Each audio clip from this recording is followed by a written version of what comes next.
Regresamos al capítulo 1 y vamos a continuar observando lo que nos dice el versículo 7, ya que allí concluimos nuestro estudio anterior.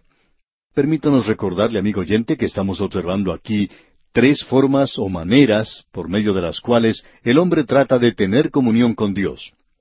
Ahora, reconociendo el hecho de que Dios es santo y que nosotros somos pecadores, ¿cómo podemos tener comunión con Dios? Aquí se nos presenta un método que utilizan los hombres y que no da resultado porque se trata de bajar a Dios al nivel del hombre. Si decimos que tenemos comunión con Él y andamos en tinieblas, mentimos y no practicamos la verdad. Así lo afirma el apóstol Juan en el versículo 6 de este capítulo 1 de su epístola. Creemos que hay personas así en nuestras iglesias hoy y esto podemos verlo. Estas cosas no pueden mantenerse ocultas. Por ejemplo, uno encuentra que un hombre hace profesión de fe cristiana y que viaja y presenta disertaciones en diversos lugares. Es un buen orador y es un laico. Pero uno descubre que él está viviendo en adulterio, que tiene a otra mujer aparte de su esposa, y eso ya por varios años. Finalmente todo sale al descubierto. Ah, amigo oyente, el daño que esto puede causar. Pero aún así, ese hombre insiste en que él tiene comunión con Dios. Ahora, amigo oyente, no nos interesa lo que usted pueda decir, pero eso no puede ser así. Aunque reconocemos que estamos viviendo en un nuevo día en lo que se llama la nueva moralidad. Los hombres hoy tratan de racionalizar sus pecados y también tratan de explicarlos, justificarlos. Como dijo cierta mujer en una ocasión, uno no puede cometer adulterio a no ser que esté casado. Ella no estaba casada cuando dijo eso, pero luego se casó y continuó cometiendo adulterio. Y entonces ya no tenía más argumentos, y ya no quería ni siquiera hablar con el pastor sobre ese asunto. Su esposo insistía que ella conversara con el pastor porque la amaba y no quería perderla, pero ella no quiso hacerlo. Esa es la actitud que esta gente tiene. Pero amigo oyente, no interesa lo que usted diga. Usted no puede bajar a Dios a su propio nivel y pensar que así puede tener comunión con Él. Y si usted dice que está teniendo comunión con Él, no lo decimos nosotros, sino que lo dice Juan. Usted está mintiendo. Usted está racionalizando. Usted se está engañando a sí mismo. Usted está utilizando una trama psicológica para aparentar algo, tratando de mostrar algo que no tiene en realidad. Hay muchos problemas psicológicos hoy que giran alrededor de este punto. Hablando en cuanto a este mismo tema, alguien dijo en cierta ocasión, entonces lo que ustedes quieren decir en realidad es que hay hipócritas dentro de la iglesia. Bueno, amigo oyente, cuando uno quiere hablar directamente, cuando quiere poner el dedo en la llaga, como se dice, sí, de eso es de lo que se está hablando. Hipócritas, personas que profesan una cosa, que dicen tener comunión con Dios y están andando en las tinieblas. Y no hay ninguna otra cosa que decir en cuanto a esto, sino lo que la Biblia dice. Y creemos que el Espíritu Santo apoyaría y apoya en realidad lo que Juan dice aquí, que uno es un mentiroso. Y nosotros estamos totalmente de acuerdo con eso. Luego Juan sigue diciendo en el versículo 7, pero si andamos en luz, como Él está en luz, tenemos comunión unos con otros. Pero un momento, amigo oyente, cuando yo ando en la luz, puedo ver cosas que andan mal. Puedo ver que mis manos están sucias y me las lavo. Ahora, ¿quiere decir eso que yo he perdido la salvación? Bueno, escuche lo que dice Juan en la segunda parte de este versículo 7. Y la sangre de Jesucristo, su Hijo, nos limpia de todo pecado. Esto está presentado aquí en tiempo presente. O sea, continúa limpiándonos de todo pecado. Usted no pierde su salvación, pero sí pierde su comunión. Y aquí en esta primera epístola del apóstol Juan estamos hablando en cuanto a verdades familiares. Y esta es la familia de Dios. Nosotros estamos ahora en la familia de Dios, y si hay pecado en su vida, Dios no lo va a tratar a usted como a un pecador de afuera, sino que Él va a tratarle como a un hijo desobediente. Usted no está teniendo comunión con el Padre. Entonces Él le tomará un lado para disciplinarle. Él hizo eso con David, y diríamos también con Ananías y Zafira. Encontramos que hay muchos de los hijos de Dios que piensan de esa manera en cuanto a esto. Ese, pues, es uno de los métodos utilizados, el de traer a Dios al nivel del hombre. Ahora, otro método que se usa es el de tratar de levantar o elevar al hombre al nivel de Dios. Esto quiere decir que nosotros tratamos de ver que el hombre ha alcanzado ya una posición, un nivel sin pecado, y que él está viviendo en esa posición tan elevada. Bueno, Juan trata con eso, y dice aquí en el versículo 8 de este capítulo 1 de su primera epístola: si decimos que no tenemos pecado, nos engañamos a nosotros mismos, y la verdad no está en nosotros. Y eso es peor que ser mentiroso. Cuando usted llega al punto, amigo oyente, donde usted dice que no tiene pecado en su vida, no hay verdad en usted. Eso no quiere decir que usted es un mentiroso nada más, sino que quiere decir que usted ni siquiera tiene la verdad. Y usted se está engañando a sí mismo. Ahora, usted no puede engañar a su esposa. Usted, señora, no puede engañar a su esposo. Usted no puede engañar al predicador. Tampoco puede engañar a sus amigos. Eso es algo que uno no puede hacer. El autor de estos estudios bíblicos, el Dr. J. Vernon McGee, compartía que él se enfrentó a esto cuando comenzó a estudiar para el ministerio. Dijo que cuando él fue a la universidad en su primer año académico, su primer compañero de habitación en el predio universitario era un joven que también estaba estudiando para el ministerio. Era una persona muy buena en muchas maneras. El único problema con él era que se jactaba de ser perfecto. Y eso le dio al Dr. McGee un sobresalto tremendo. El Dr. McGee pensaba que iba a ser un buen compañero de estudios, pero desde el primer día que este joven se presentó, se dio cuenta que las cosas no iban a ser así. Este joven le informó allí mismo que no había pecado en muchos años, por lo menos 2 o 3 años. Fue algo realmente sorprendente el encontrar a alguien que no hubiera pecado en tanto tiempo. Ahora, el Dr. McGee dijo que en cualquier habitación en la cual él había vivido, siempre había cosas que andaban mal. Eso era algo natural. Y las cosas andaban mal en esa habitación también donde él llegaba ahora. Y él se encontraba en una posición muy peculiar, por cierto. Allí estaba viviendo con otro joven en una habitación, y uno de ellos no cometía ningún pecado o no hacía nada malo. Así es que si algo anda mal en esa habitación, ya uno podía imaginarse quién llevaría la culpa. Así es, amigo oyente, el Dr. McGee. Y él dijo que él era quien llevaba la culpa siempre, ya que este otro joven no podía hacer cosas malas. Ahora, hablando francamente, dijo el Dr. McGee, que este joven era una buena persona, pero no era perfecto. Él no había llegado al nivel que pensaba haber alcanzado. De modo que, después del primer semestre de ese año académico, un estudiante del primer año podía cambiar de habitación si quería.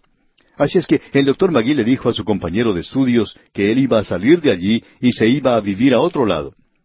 Ahora este joven estaba sorprendido y le preguntó a dónde se iba. El Dr. McGee le contestó que se iba a otra habitación para compartirla con un joven con el cual jugaba fútbol, con el cual acostumbraba a luchar y que se llevaba mejor con él. Además le dijo que era una persona tan mala como él y que iba a vivir con él. Y este joven se sentía muy preocupado por esto. Bueno, el Dr. McGee salió de esa habitación y este otro joven al parecer no consiguió a nadie que fuera a vivir con él en sus estudios académicos, mientras que con el otro joven el Dr. McGee se llevaba muy bien, ya que hacía las mismas cosas, ya que ninguno de los dos era perfecto. Se llevaban muy bien. Y aún después de haber pasado muchos años, se visitaban y podían pasar momentos muy agradables. Ahora, amigo oyente, cuando usted piensa que ha alcanzado ese estado de perfección, nos da lástima pensar en su esposo o esposa, ya que estas personas pueden tener un tiempo muy difícil viviendo con usted. Aquí Juan nos dice en el versículo 8, si decimos que no tenemos pecado, nos engañamos a nosotros mismos, y la verdad no está en nosotros. No podemos elevarnos al nivel de Dios. Eso es algo imposible de obtener. Usted no puede elevarse y decir que ha alcanzado la perfección. Hay muchas personas buenas que piensan que ellos han alcanzado ese nivel. Podemos presentar otro ejemplo para ilustrar esto que creemos es de suma importancia. Una vez más, el autor de estos estudios bíblicos, el Dr. J. Vernon McGee, contaba que cuando él fue a vivir a la ciudad de Pasadena, en California, en ese lugar había un hombre que trabajaba como capellán en la cárcel. Él era un creyente maravilloso y muy entusiasta, por cierto. En cierta ocasión se encontraron en la calle y este hombre le contó al Dr. McGee que ya había sido santificado. El Dr. McGee le preguntó entonces cómo era que eso había ocurrido, y este hombre respondió, bueno, ahora he llegado al nivel donde ya no peco más. Bueno, le contestó el Dr. McGee, por cierto que usted necesitaba alcanzar ese nivel, y me agrada saber que usted ha llegado a ese punto. El caso es que no se vieron por mucho tiempo, pero uno de los miembros de la iglesia donde el Dr. McGee era pastor, vivía al lado de este hombre que se creía perfecto, y uno de los hijos de este hombre vino a visitarle. Era un joven que viajaba en una de esas casas rodantes. Así es que él estacionó esa casa rodante dentro de la propiedad de su padre, pero parte de la casa rodante quedó sobre la propiedad del hombre que era miembro de la iglesia del Dr. Magee. Bueno, este hombre no dijo nada por algún tiempo y parecía que este joven se iba a quedar allí por mucho tiempo. No dijo nada, pero luego llegó el momento cuando este señor quería construir algo en ese lugar en particular, y su vecino sabía de esto, y sin embargo lo hacía esperar. Finalmente este señor, que era miembro de la iglesia del Dr. Magee, no pudo esperar más. Así es que se acercó a su vecino un día y le dijo que por favor quitara de allí esa casa rodante porque él quería construir algo. Ahora este capellán se enojó muchísimo y le dijo a este hombre qué clase de vecino pensaba él que era. La casa rodante ocupaba solo unos poquísimos metros, pero evitaba que este hombre pudiera construir lo que quería en su propiedad. Así es que este hombre que se creía perfecto se enojó muchísimo con esto, y este miembro de la iglesia del Dr. Magee le contó a él, al pastor, en cuanto a este incidente. Ahora el Dr. Magee fue a buscar al capellán y le preguntó si no era cierto eso de que él había sido santificado, a lo cual este hombre le contestó que sí.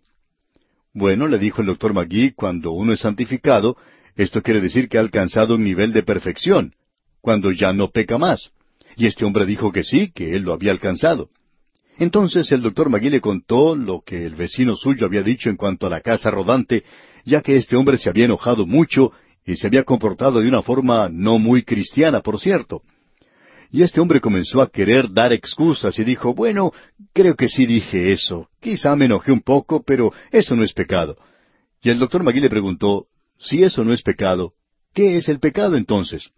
Y este hombre dijo, bueno, yo cometí una equivocación e hice algo que en realidad no debía haber hecho. Reconozco eso. No tenía que haberlo hecho, pero eso no es pecado. Entonces el Dr. Magee le dijo que le permitiera darle la mano porque él también había llegado al mismo nivel que había alcanzado este hombre. Él decía que ya no pecaba más, sino que solamente cometía equivocaciones, y muchas de ellas, por cierto. Pero, amigo oyente, creemos que la palabra de Dios nos presenta de una forma muy clara que cuando uno se enoja, cuando uno tiene una discusión, un argumento fuerte y serio con un vecino, eso es pecado, y uno no debería enojarse nunca en un caso así. Amigo oyente, ¿a quién piensa usted que puede engañar cuando dice que no tiene pecado? Usted se engaña a sí mismo, y usted es la única persona que se encuentra engañada. No puede engañar a Dios, no puede engañar a su vecino, no puede engañar a su amigo, pero por cierto que sí puede engañarse a sí mismo. Y esa es la razón por la cual la verdad no está en una persona así, porque no puede ver que es un pecador, y que no ha alcanzado el nivel de perfección. Esa pues es la segunda de las tres cosas que mencionamos anteriormente. Usted no puede hacer descender a Dios a su nivel, tampoco puede usted elevarse a sí mismo al nivel de Dios. Entonces, ¿qué es lo que va a hacer? ¿Cuál es la alternativa que tenemos? Bueno, se nos presenta de una manera muy clara aquí en el versículo 9 de este capítulo 1 de la primera epístola del apóstol Juan, que nos dice, si confesamos nuestros pecados, Él es fiel y justo para perdonar nuestros pecados y limpiarnos de toda maldad. Aquí tenemos otro versículo que comienza con esta palabrita, sí, y ya hemos tenido varios de ellos. Sí decimos que tenemos comunión con Él. Sí decimos que no tenemos pecado. Y aquí tenemos una forma que sí va a dar resultado. Aquí tenemos el método de Dios para los creyentes que están tratando con el pecado en sus propias vidas. El versículo 9 dice una vez más, escuche usted, si confesamos nuestros pecados, Él es fiel y justo para perdonar nuestros pecados y limpiarnos de toda maldad. Aquí se nos dice que debemos confesar nuestros pecados. Ahora, ¿qué es lo que se quiere decir con esto de confesar nuestros pecados? Bueno, la palabra utilizada aquí es homologeo.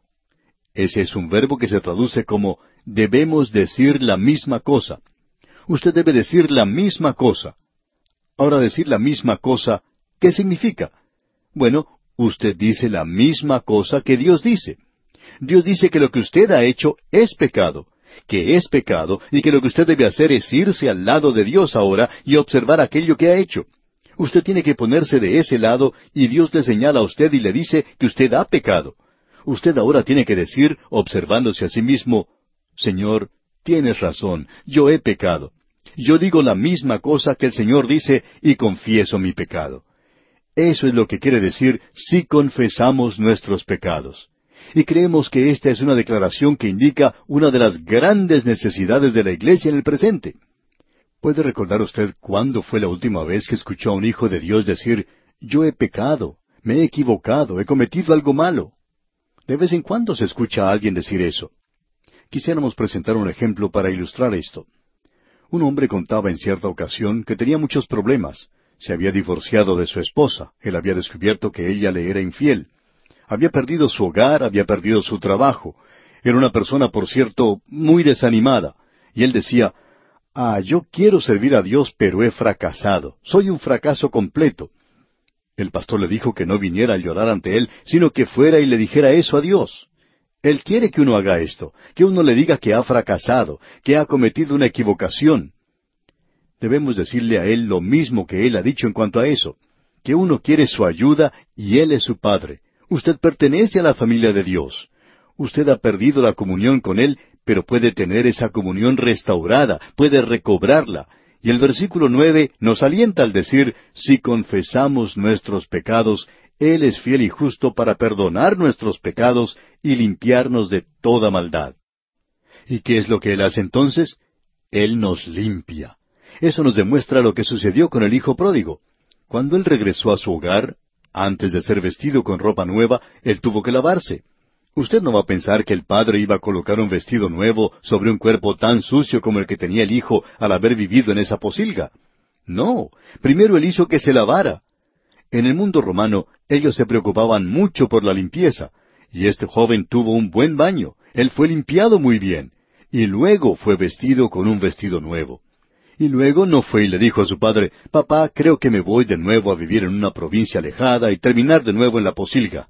No, amigo oyente, debemos decirle que cuando usted ha confesado sus pecados a Dios, quiere decir que usted se ha apartado de ese pecado, quiere decir que usted ha dicho lo mismo que Dios ha dicho. Es algo terrible, Dios lo aborrece, usted lo aborrece también, pero ahora usted ha sido restaurado a su Padre.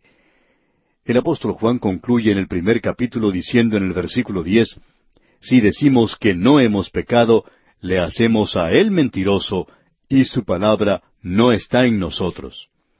Amigo oyente, no haga a Dios mentiroso. ¿Por qué no va al Señor ahora mismo y abre su corazón y habla con Él de una forma que no puede hablar con ninguna otra persona? Cuéntele todos sus problemas, dígale a Él sus pecados, dígale a Él en cuanto a sus debilidades, confiésele todo a Él. Usted le puede decir a su Padre que quiere tener comunión con Él y que usted quiere servirle. Amigo oyente, Él ha preparado un camino maravilloso hacia Él mismo. Acuda usted a Él. Todavía no hemos concluido en realidad nuestro tema que comenzó allá en el primer capítulo, principiando con el versículo 3. ¿Cómo los hijitos pueden tener comunión con Dios? Estamos tratando con una familia, y es una familia completa. En el capítulo 1 vimos que es en primer lugar el andar en la luz. No es cómo uno anda, sino dónde anda lo que es importante. Usted puede pensar que está andando en comunión con Dios, pero la realidad no es esa, porque usted tiene que andar en la luz. Por tanto, es dónde uno anda o camina. Si usted está andando en la luz, entonces puede tener comunión con Dios. La segunda cosa que debe hacer para tener comunión con nuestro Padre Celestial es confesar los pecados.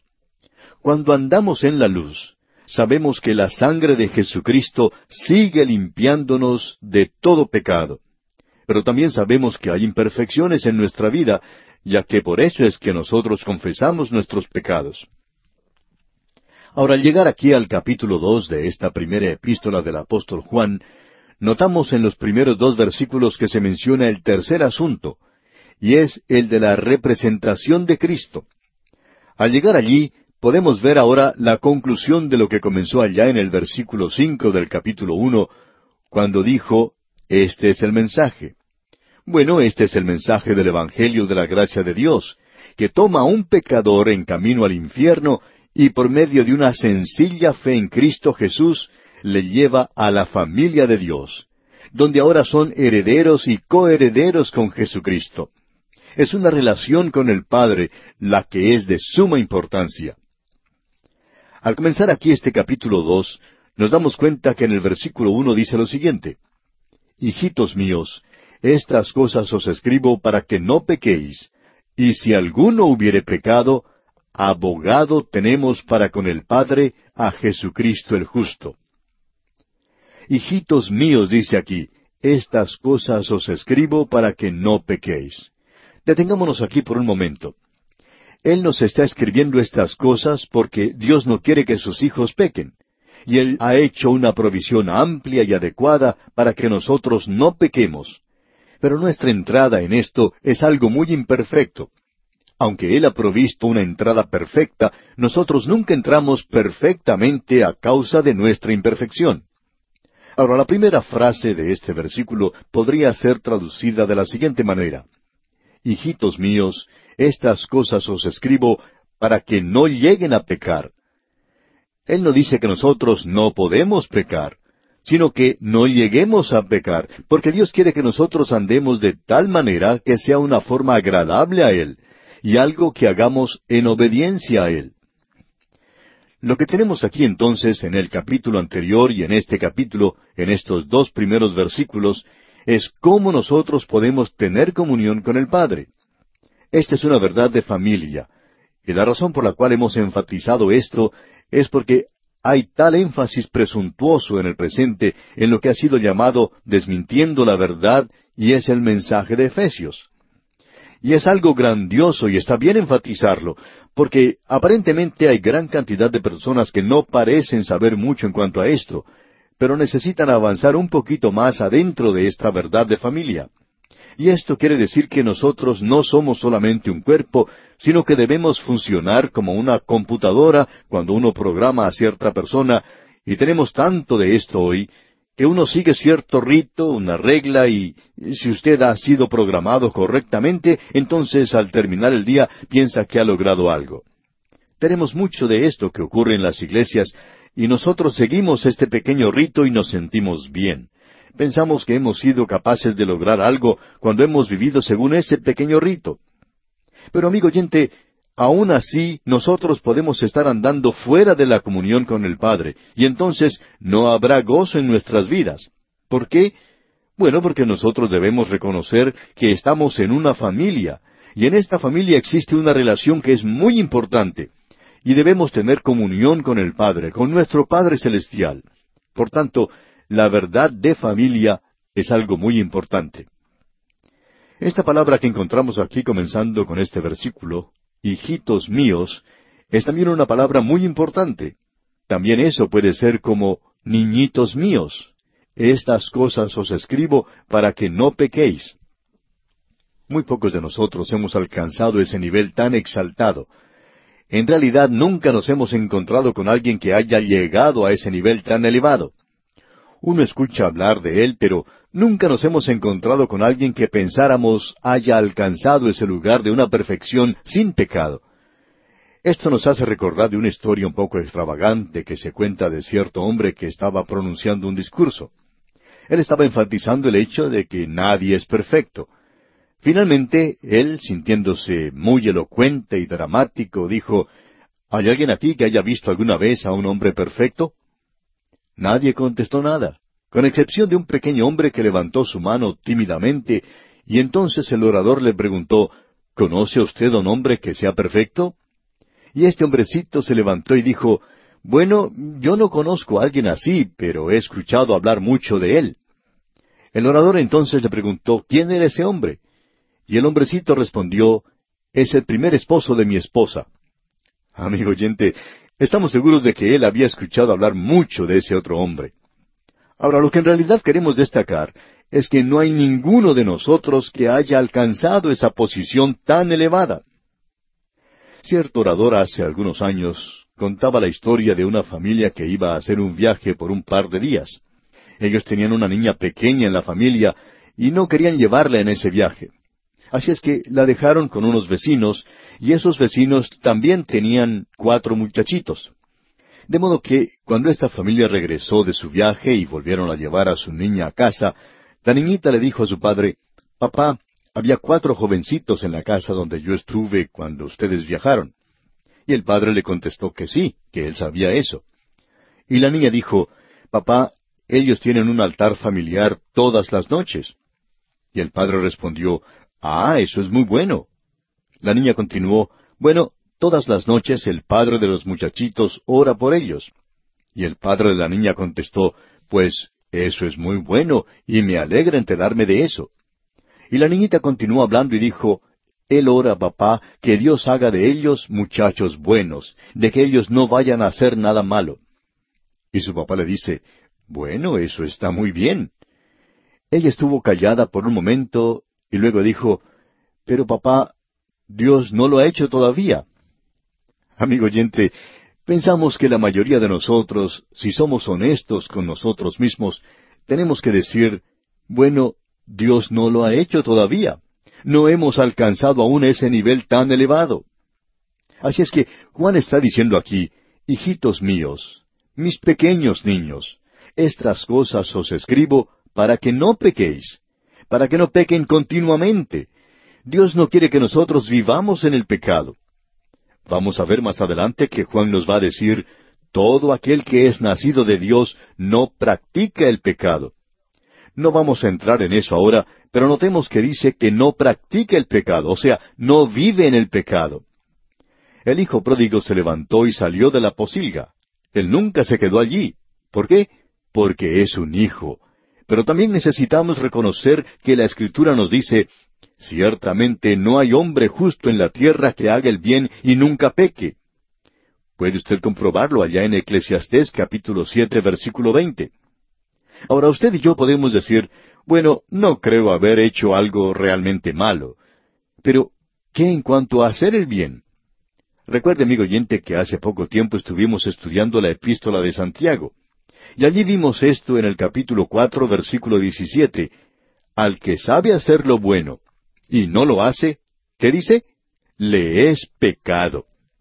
Así es que hay pecados de comisión, o sea, pecados que se cometen, y hay pecados de omisión, o sea, pecados donde se deja de hacer el bien.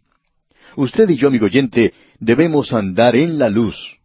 Cuando andamos en la luz, podemos apreciar que no hemos alcanzado aún ese nivel tan elevado. Ahora, cada hijo de Dios que es sincero, desea tener comunión con Dios. Con todo, él sabe que en su vida propia, en sí mismo, él no lo está alcanzando y que existe pecado en su vida. Y ese pecado, aunque sea muy pequeño, rompe esa comunión con el Padre, rompe nuestra comunión con Él. Se cuenta que cierta vez el gran predicador Spurgeon cruzaba la calle y se detuvo y parecía que estaba orando, porque eso era precisamente lo que estaba haciendo. Uno de los miembros de su iglesia estaba esperándolo del otro lado de la calle, porque lo vio venir, y cuando finalmente llegó al otro lado le dijo, «Usted podía haber sido arrollado por un carro. ¿Qué es lo que estaba haciendo?» Parecía como que estaba orando. Y entonces Spurgeon dijo, «Sí, estaba orando». Y este hombre dijo, «¿Y qué era tan importante que debía detenerse a orar allí mismo?» Spurgeon contestó, «Bueno, una nube se interpuso entre mí y mi Salvador, y quería quitarla aún antes de cruzar al otro lado de la calle». Y amigo oyente, en el día de hoy hay muchos creyentes que están viviendo una vida en la cual están constantemente desobedeciendo a Dios. Y todavía se preguntan, ¿por qué no están teniendo comunión con Dios? Esta gente necesita reconocer que eso tiene que ver con la comunión con Él.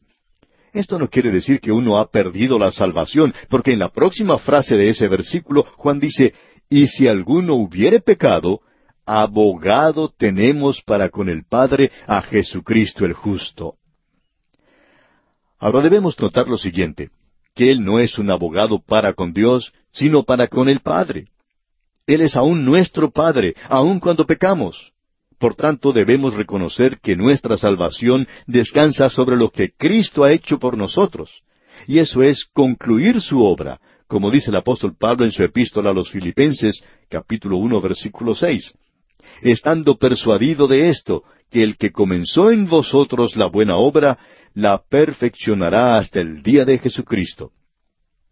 Ahora Juan continúa diciendo aquí en este versículo 1 del capítulo 2 de su primera epístola, y si alguno hubiere pecado, ¿qué es lo que sucede? Bueno, tenemos un abogado para con el Padre. ¿Y quién es éste? Jesucristo el justo. Él es el consolador. Esa es la palabra que se ha usado en realidad.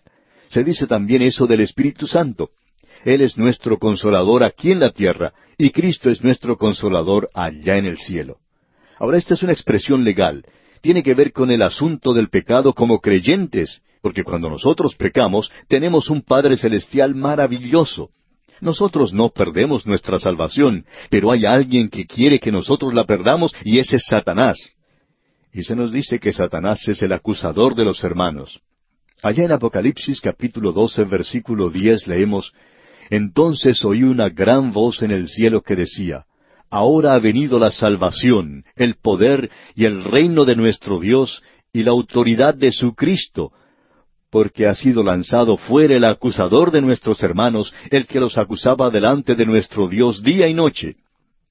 Y Satanás se encuentra allí para acusarnos. Usted recuerda que él encontró algo que no andaba bien con Job. Él dijo, permíteme que yo me acerque a él y poder demostrar lo débil que él es en realidad. Bueno, el Señor Jesús es capaz de interceder y ser nuestro abogado. Él es quien murió por nosotros, y Él dice, Él es mi Hijo. Sin embargo, allí se encuentra el acusador, y hay muchas personas que se preocupan por esto. Pero nosotros tenemos un abogado, y es más grande aún que el acusador. Alguien expresó esto en un lenguaje muy hermoso. Dijo, escucho al acusador rugiendo, expresando los males que yo he hecho. Los conozco muy bien, y mires más. Pero Jehová no encuentra ninguno. Aunque el enemigo sin descansar acusa, los pecados son mencionados como un diluvio. Cada acusación nuestro Dios rechaza, porque Cristo las ha cubierto con su sangre. Veamos qué esperanza hay para nuestros pecados. Leamos el versículo 2 de este capítulo 2 de la primera epístola del apóstol Juan. Y Él es la propiciación por nuestros pecados, y no solamente por los nuestros, sino también por los de todo el mundo. En la epístola a los Romanos, la palabra propiciación indicaba misericordia. Aquí es un poquito diferente y en realidad quiere decir expiación, o también quiere decir perdón. Indica que nuestros pecados han sido pagados por el sufrimiento de otro. Cristo ha muerto, y porque Él murió por nosotros, ahora somos hijos de Dios, y Él es la propiciación por nuestros pecados. Ahora Él no dice aquí, si alguno se arrepiente. No dice que nosotros tenemos un abogado por eso. Y tampoco dice que tenemos un abogado si confesamos nuestros pecados. Tampoco dice que tenemos un abogado si alguien llora sobre sus pecados. No dice tampoco que tenemos un abogado si uno pasa a través de cierta ceremonia para librarse de los pecados. No, amigo oyente. Dice, y si alguno hubiere pecado, abogado tenemos para con el Padre a Jesucristo el justo. Él hace eso en el mismo instante en que usted y yo hemos dicho quizá una palabra cruel, brutal, de alguna persona y la hemos herido. En el momento en que usted y yo hemos tenido un mal pensamiento, en el momento en que usted y yo hemos hecho algo malo, Jesucristo se encuentra allí para representarnos. El Hijo de Dios sincero quiere complacer al Padre, y al andar con esto en mente, puede decir lo que el salmista expresó cuando dijo allá en el Salmo 139, versículo 23, Examíname, oh Dios, y conoce mi corazón, pruébame y conoce mis pensamientos. Cada hijo de Dios quiere por tanto complacer a Dios el Padre. Y gracias a Dios que nosotros tenemos una propiciación. Eso quiere decir que Cristo es en realidad para nosotros nuestro propiciatorio. El cristianismo en el día de hoy no es un rito, no es una ceremonia, no es un sistema, ni siquiera es una iglesia. El cristianismo hoy es una persona, y esa persona es Cristo Jesús. Él es nuestro propiciatorio, Él es el propiciatorio para todo el mundo. No importa quién sea usted, amigo oyente, como alguien ha dicho, pecador, ¿no es suficiente que tengas un Salvador que arregló el asunto del pecado por ti? Por tanto, usted y yo tenemos un abogado, y ya que tenemos un abogado, podemos tener comunión con Dios. Él ha hecho una provisión maravillosa para nosotros. Todo lo que Él quiere que hagamos es confesar nuestro pecado. Y como ya dijimos anteriormente, el confesar es colocarnos al lado de Dios y lo decimos desde el punto de vista de Dios, como Él quiere que sea dicho. En cierta ocasión el doctor Ironside contaba acerca de sus dos hijos. Él acostumbraba decir que ellos no eran perfectos. Cierta noche, decía él, antes de la cena, él tuvo problemas con uno de ellos. Así es que le envió a su habitación y le dijo que no regresara a la cena hasta que confesara lo que él había hecho mal. Ese muchacho no quería admitirlo. Así es que este joven llamó a su padre y le pidió que fuera a su habitación y le dijo, «Yo quiero ir a cenar». Su padre le contestó, «Bueno, eso depende de ti. Si tú confiesas que has estado equivocado, entonces puedes ir a cenar». Y su hijo le contestó, «Bueno, si tú crees que yo he hecho algo malo, entonces lo siento mucho». Y su padre le respondió que esa no era la respuesta que buscaba, y regresó a la mesa. Su hijo le llamó nuevamente, y esta vez cambió un poco su historia, y dijo, «Bueno, ya que tú y mi mamá piensan que yo estoy equivocado, creo que será así, y quiero ir a comer». Y su padre, el doctor Ironside, le contestó que eso tampoco era suficiente. Salió de la habitación del muchacho y más tarde oyó que el muchacho le llamaba casi llorando y le dijo, «Papá, por favor, perdóname». Y continuó diciendo, «Yo sé que he hecho algo malo. Perdóname, por favor». Y entonces ambos fueron juntos a la mesa y tuvieron una buena cena. Eso, amigo oyente, eso es comunión. Nosotros estamos en una familia. Eso es lo que es importante en el presente. No interesa las pequeñas reglas que usted está siguiendo y usted piensa que de una forma u otra está viviendo como debe vivir un creyente. Amigo oyente, Dios no quiere que usted sea programado como una computadora. Él no está tratando de hacer eso con usted. Usted es un ser humano que tiene voluntad propia, pero usted es un miembro de su familia y Él quiere tener comunión con usted. Creemos que es posible hablar con Él de una forma que no hablamos con nadie más. Y esto nos lleva a la segunda gran división que tenemos en esta pequeña epístola. Y ahora entramos a lo que llamamos Dios es amor. Comenzando con el versículo 3 del capítulo 2 y siguiendo hasta el versículo 21, tratamos con esta sección. La primera parte, los primeros 14 versículos de este capítulo, tratan de cómo estos hijitos pueden tener comunión los unos con los otros. Antes era andando en la luz, ahora será andando en amor. De eso es que nos va a hablar Juan ahora. Y el versículo 3 de este capítulo 2 de la primera epístola del apóstol Juan dice, «Y en esto sabemos que nosotros le conocemos, si guardamos sus mandamientos». Permítanos decir que eso no tiene nada que ver con la seguridad del creyente. No estamos hablando de eso. Estamos hablando en cuanto a la iglesia. Estamos hablando que somos una familia. ¿Cómo me siento yo ahora como miembro de esa familia?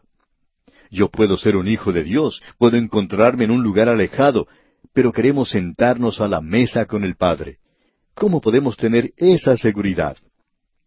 Podemos tener esa seguridad guardando sus mandamientos. Y amigo oyente, no estamos hablando aquí de los 10 mandamientos. No estamos hablando aquí de aquello que es legal. Estamos hablando aquí en cuanto a una familia. Lo legal, los 10 mandamientos, fueron dados a una nación, y sobre ellos cada nación civilizada ha basado sus propias leyes. Esas son para los que no son salvos. Pero Dios tiene ahora algo para su familia, mandamientos para su familia. Por ejemplo, allá en la epístola a los Gálatas, capítulo 6, versículo 2, leemos, «Sobrellevad los unos las cargas de los otros, y cumplid así la ley de Cristo». Estamos hablando ahora de la ley de Cristo. Allá en la primera epístola a los Tesalonicenses, capítulo 4, versículo 2, dice, «Porque ya sabéis qué instrucciones os dimos por el Señor Jesús». ¿Y cuáles son algunas de ellas? Bueno, en el capítulo 5 de esta primera epístola a los Tesalonicenses tenemos una lista de 22 mandamientos. Escuche usted 2 de ellos. Estad siempre gozosos. Él quiere que usted sea un creyente gozoso. Y luego el versículo 17 dice, orad sin cesar. Es decir, tener una actitud de oración, una vida de oración. Usted puede levantarse de sus rodillas y andar sobre sus pies en una actitud de oración. La oración no se hace toda sobre sus rodillas. También puede hacerse desde sus pies mientras usted está andando. En el versículo 19 se nos dice, no apaguéis el espíritu. El versículo 21, examinadlo todo, retened lo bueno. Estos son los mandamientos del Señor Jesucristo que Él ha dado a los creyentes. Y si nosotros queremos tener comunión con el Padre y regocijarnos y tener una seguridad en nuestro propio corazón, entonces debemos guardar sus mandamientos. No diga que hoy podemos hacer como nos plazca. El creyente no actúa como le place, sino que actúa como le place a Cristo. Y eso, amigo oyente, es de suma importancia. En el capítulo 1 vimos que Dios es luz, y eso continuó hasta el segundo versículo del capítulo 2. Ahora, al continuar nuestro estudio en este segundo capítulo, vemos que Dios es amor. Este es el corazón mismo de esta epístola, y la palabra amor se repite más de 30 veces aquí. Así es que se pone mucho énfasis en esto. Comienza con el versículo 3 del capítulo 2 y continúa hasta el capítulo 4. Así es que volvemos a repetir que este es el corazón mismo de la epístola, que hace de esto algo muy importante. El versículo 3, pues, de este capítulo 2 de la primera epístola del apóstol Juan dice, y en esto sabemos que nosotros le conocemos si guardamos sus mandamientos. Ahora, mandamientos aquí quiere decir los mandamientos que el Señor Jesucristo ha dado a la iglesia. Y dentro de algunos instantes vamos a hacer una diferencia entre los mandamientos y la palabra de Dios, porque existe una diferencia, y creemos que podemos demostrar eso dentro de algunos instantes. Pero lo importante aquí es que tenemos este versículo que dice, y en esto sabemos que nosotros le conocemos. Recuerde, amigo oyente, que él está dando respuesta en estas 3 epístolas a los gnósticos. Ellos pretenden saberlo todo, es decir, ellos eran unos santos superiores, unos supersantos. Ellos tenían un conocimiento que ninguna otra persona tenía. Por lo general era una herejía. Y aquí Juan dice, y en esto sabemos nosotros que le conocemos. Y lo importante, amigo oyente, es conocer al Señor Jesucristo. Ahora, ¿cómo podemos tener seguridad de esto? Bueno, hay muchas personas que creen en la seguridad del creyente, pero ellos no tienen la seguridad de la salvación, y las razones son obvias. Si guardamos sus mandamientos. Él no está diciendo aquí que nosotros no somos salvos, sino que Él está diciendo que tenemos una seguridad, una certeza, sabemos. La obediencia a Cristo es algo esencial, y esa es la base misma de la seguridad. Usted puede guardar las apariencias y hacer creer a los demás que está obedeciendo, pero usted no puede tener en lo profundo de su corazón esta seguridad, a no ser que guarde sus mandamientos. Así es que Él está tratando con esto aquí de una forma muy directa, por cierto. Y en esto sabemos, y eso es algo que debemos saber. Ahora el versículo 4 dice, el que dice, yo le conozco, y no guarda sus mandamientos, el tal es mentiroso, y la verdad no está en él. Debemos decir, amigo oyente, que la forma de hablar del apóstol es muy directa, categórica, una forma de expresarse muy terminante. Es decir, que lo que él está diciendo es esto, y en esto sabemos que nosotros le conocemos si guardamos sus mandamientos. O sea, lo sabemos por experiencia, sabemos eso. Y eso está en contraste con el conocimiento esotérico de los gnósticos. En otras palabras, esto es lo negativo. La desobediencia a Cristo es prueba de que nosotros no le conocemos. Este es un lenguaje franco y directo. Desobediencia a Cristo de parte de un creyente que profesa hacerlo es lo mismo que ser un mentiroso. Hay muchas personas que dicen, yo soy un hijo de Dios. Pero, ¿son ellos en realidad hijos de Dios? Porque una cosa es decir, yo soy un hijo de Dios, y otra cosa es decir, yo soy un creyente. Y aún otra cosa es ser poseedor de la vida eterna, tener una nueva naturaleza que clama al Padre, le llama Padre y quiere obedecerle. Es la persona que lo ama a Él, ama a su palabra. Es muy difícil hacernos creer que todas esas iglesias que no aman la palabra de Dios y son desobedientes a Cristo, es muy difícil, repetimos, hacernos creer que esas personas son en realidad hijos de Dios. No podemos creer que eso sea cierto. El decir que uno es un hijo de Dios es una cosa, pero el conocer la experiencia de la regeneración es otra cosa. Por tanto, Juan lo está presentando aquí de una manera muy clara. Sabemos que nosotros le conocemos porque guardamos sus mandamientos. Nosotros no estamos hablando en cuanto a los mandamientos legales del Antiguo Testamento, como dijimos en nuestro programa anterior, sino a los mandamientos que Él ha dado a la iglesia.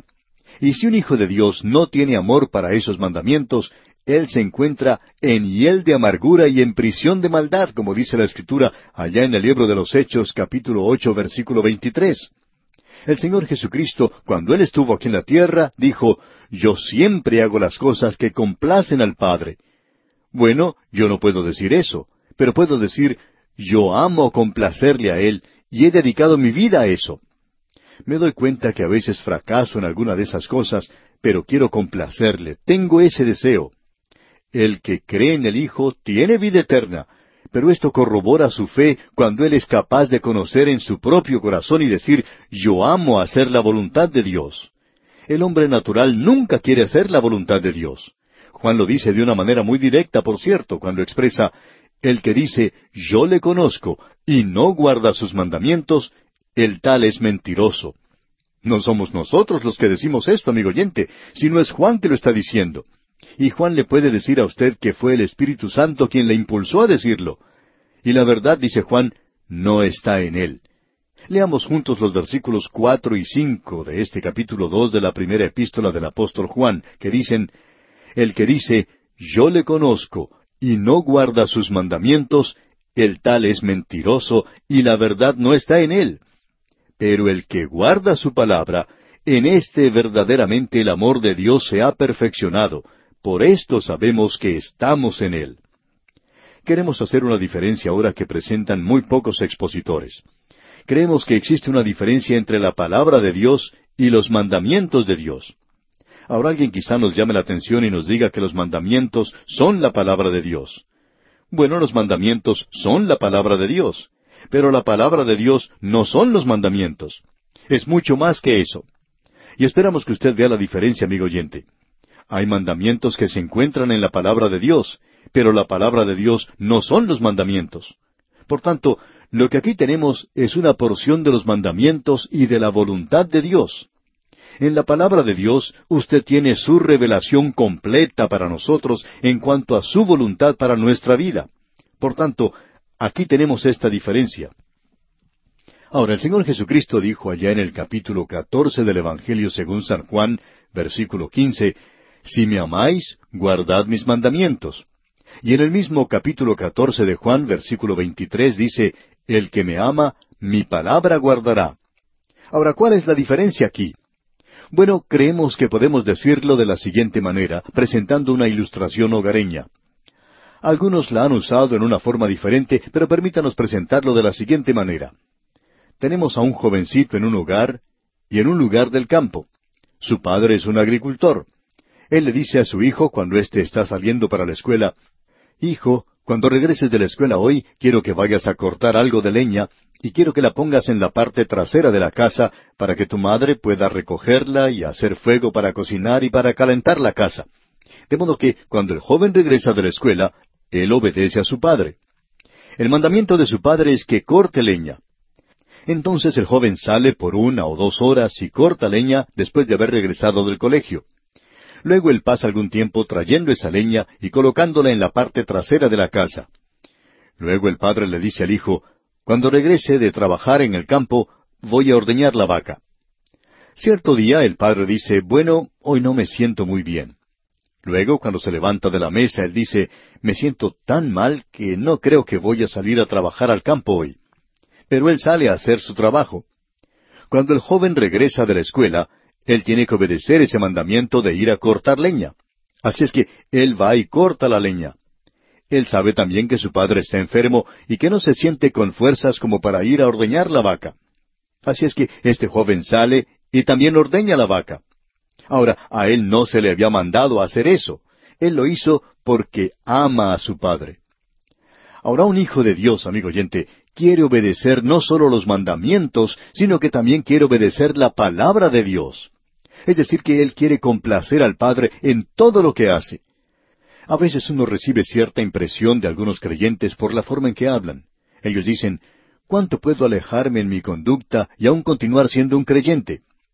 Y ellos también hacen preguntas como esta que nosotros no vamos a contestar para los jóvenes. Dicen, ¿Está bien que un creyente vaya a un baile? ¿Está bien para un creyente ir a ver películas de cine? ¿Está bien que un creyente haga esto o aquello? Esas eran cosas que el creyente ni siquiera consideraba, y uno nunca las debe responder porque eso es hacer la pregunta equivocada. ¿Cuál es entonces la pregunta correcta? La pregunta correcta debería ser, ¿qué puedo hacer para complacer a mi Padre Celestial?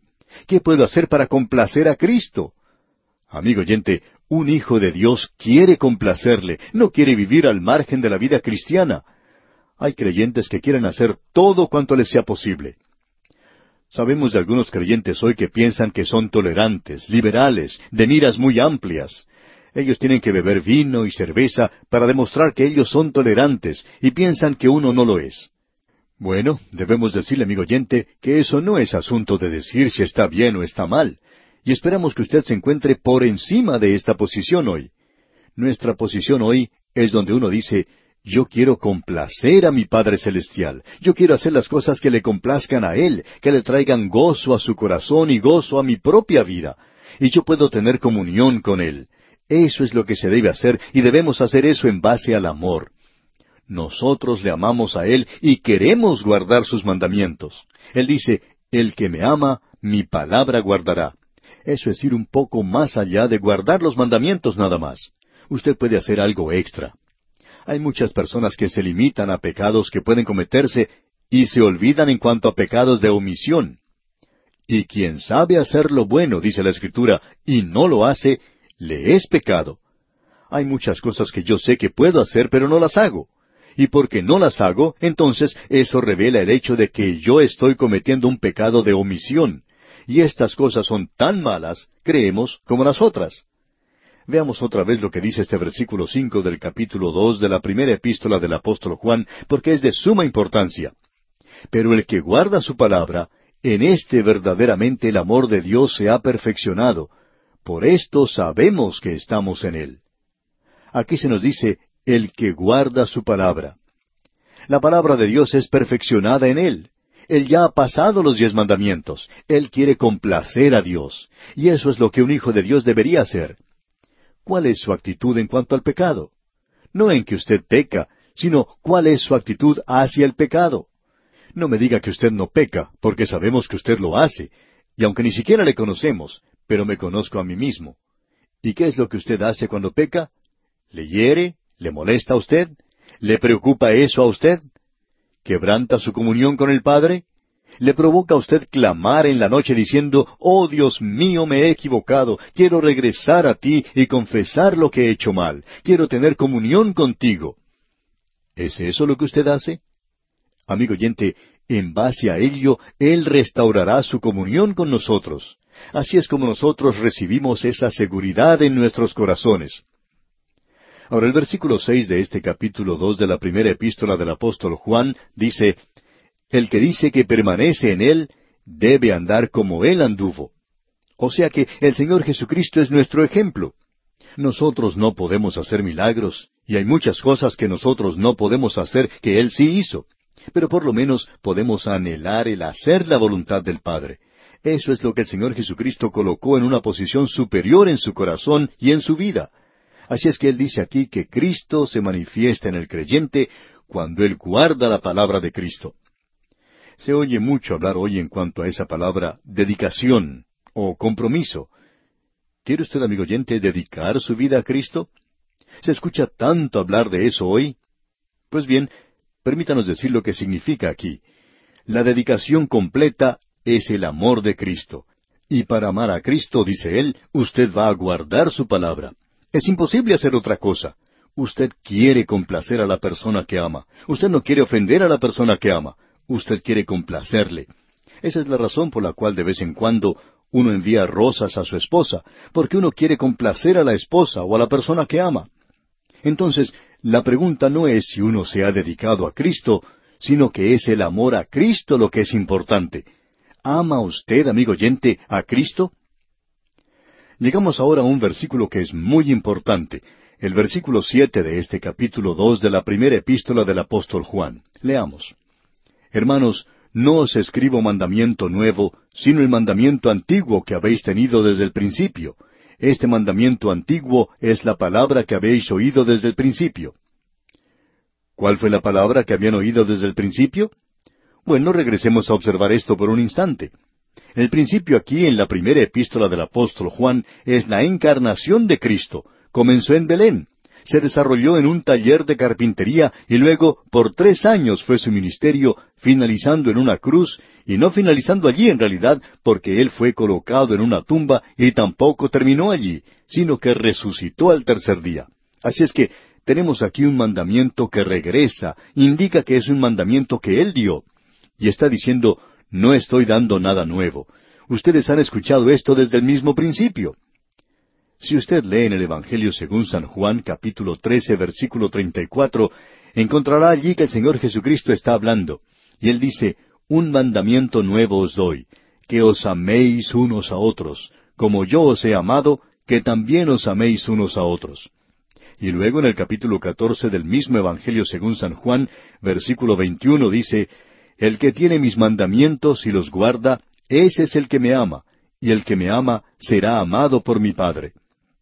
Luego podemos leer lo que dice allá en el capítulo 15 del Evangelio según San Juan, versículo 10. Si guardareis mis mandamientos, permaneceréis en mi amor, así como yo he guardado los mandamientos de mi Padre y permanezco en su amor. Pues bien, ese es el antiguo mandamiento. Y Juan dice, este antiguo mandamiento es lo que yo les estoy presentando a ustedes. Es lo que el Señor Jesucristo ha dicho. Es lo que Él enseñó cuando estuvo aquí en la tierra. Y ahora dice aquí en el versículo 8, sin embargo, os escribo un mandamiento nuevo, que es verdadero en Él y en vosotros, porque las tinieblas van pasando y la luz verdadera ya alumbra. Ahora, ¿por qué es un nuevo mandamiento para los creyentes, creyentes que son regenerados y en los que mora el Espíritu Santo? ¿Por qué? Porque eso fue dado del otro lado de la cruz a la venida del Espíritu Santo. Ahora, de este lado, esto es algo nuevo. Y los creyentes tienen que hacer la voluntad de Dios, y la voluntad de Dios es primordialmente el amarle. ¿Cuán importante es esto que tenemos aquí, amigo oyente? Esto es algo que identifica al creyente. Un creyente es alguien que se deleita en hacer la voluntad de Dios. Un creyente debería ser capaz de decir, porque las tinieblas van pasando y la luz verdadera ya alumbra. Cada momento yo debería ser capaz de decir que estoy conociendo mejor al Señor, que estoy comprendiendo su voluntad de una manera más perfecta. Esto debería ser como lo expresó ese gran poeta alemán Schiller, que dijo, veo todo cada vez más claro. Esa debería ser la experiencia del Hijo de Dios, que cada día debería estar creciendo, desarrollando. Y usted no puede crecer aparte de la palabra de Dios. No hay otra forma. Él es el alimento, Él es el pan de vida, Él es el agua de vida. Usted va a perecer de hambre si no se alimenta de Él. El gran problema del presente es que hay muchos creyentes que están tratando de seguir ciertas normas, ciertas reglas, y nuevamente debemos repetir que están programados como una computadora. Ellos piensan que están triunfando porque todas esas pequeñas cosas que hacen están dando resultado. Amigo oyente, si usted es un ser humano y un hijo de Dios, usted tiene una nueva naturaleza y usted tiene también la vieja naturaleza. Y como dijo el apóstol Pablo, yo sé que en mi carne no mora cosa buena. Pablo decía que él quería hacer su voluntad. Eso es lo que está en su corazón y en su vida. Nosotros podríamos señalar algunos versículos de la Escritura para que tenga seguridad, pero usted nunca la experimentará hasta cuando esté dispuesto a hacer su voluntad, es decir, la voluntad de Dios.